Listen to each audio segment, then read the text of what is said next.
Hello नमस्ते, welcome to legal aid.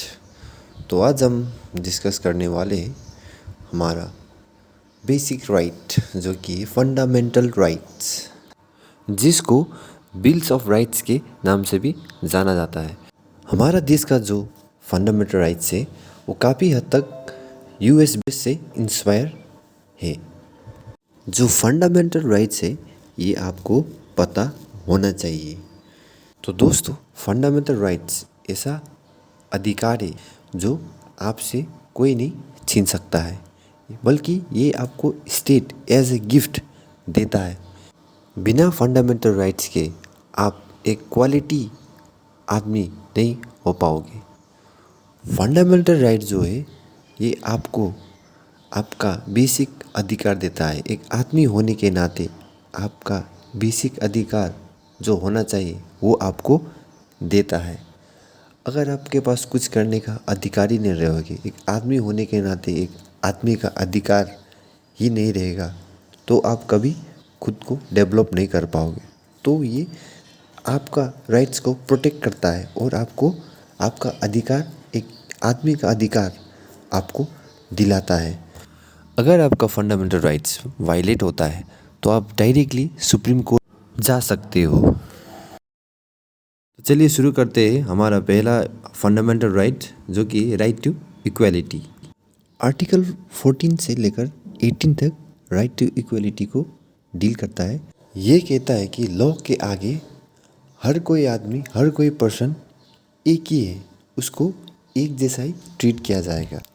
ये नहीं कि वो प्राइम मिनिस्टर है तो उसको मर्डर का चार्जेस नहीं लगेगा, उसको भी एक साधारण व्यक्ति की तरह ट्रीट किया जाएगा। और ये कहता है कि एक जैसे लोग को एक ही तरह से ट्रीट करना चाहिए।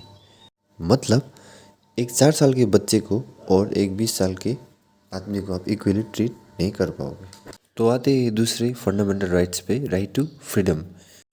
तो ये कहता है आपके पास अधिकार है freedom of speech and expression और फॉर्म ऑफ यूनियन और एसोसिएशन, और आप फ्रीली मूव कर सकते हो, देश के कोई भी कोने पे घूम आ सकते हो, जा सकते हो, और कोई भी कोने पे आप सेटल होके वहाँ रिसाइड कर सकते हो, और आप कोई भी प्रोफेशन और ऑक्यूपेशन प्रैक्टिस कर सकते हो।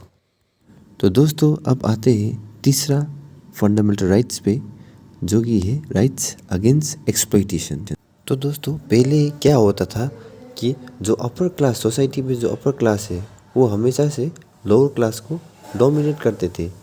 हमेशा से दोनों क्लास के बीच में क्लैश होते थे और अत्याचार होते थे। तो यही सब चीज़ों को ये आर्टिकल रोकता है। तो ये आर्टिकल प्रोहिबिट करता है trafficking, child labour, bonded labour, slavery. तो एक तरह से हमें ये प्रोटेक्शन देता है। तो अब आता है चौथा rights, freedom of religion. Freedom of religion कहता है कि आप कोई भी धर्म, कोई भी रिलीजन प्रैक्टिस कर सकते हो, प्रचार कर सकते हो, पूजा कर सकते हो, आपको पूरा का पूरा छूट दिया गया है। तो अब दूसरे राइट्स पे आते हैं, जो कि है राइट टू कॉन्स्टिट्यूशनल रेमेडी। ये कहता है कि अगर आपका फंडामेंटल राइट्स वायलेट होता है, जो कि कॉन्स्टिट्यूशन के अंदर दिया गया है, अगर वो उसका वायलेशन होता है तो आप डायरेक्टली सुप्रीम कोर्ट जा सकते हो for the restoration of fundamental rights. मतलब अगर आपका फंडामेंटल राइट वायलेट होता है तो आप इस आर्टिकल के थ्रू सुप्रीम कोर्ट पे रिट पिटीशन डाल के आप अपने राइट्स को बैक मांग सकते हो। तो आज के वीडियो में इतना ही, मिलते हैं नेक्स्ट वीडियो पे।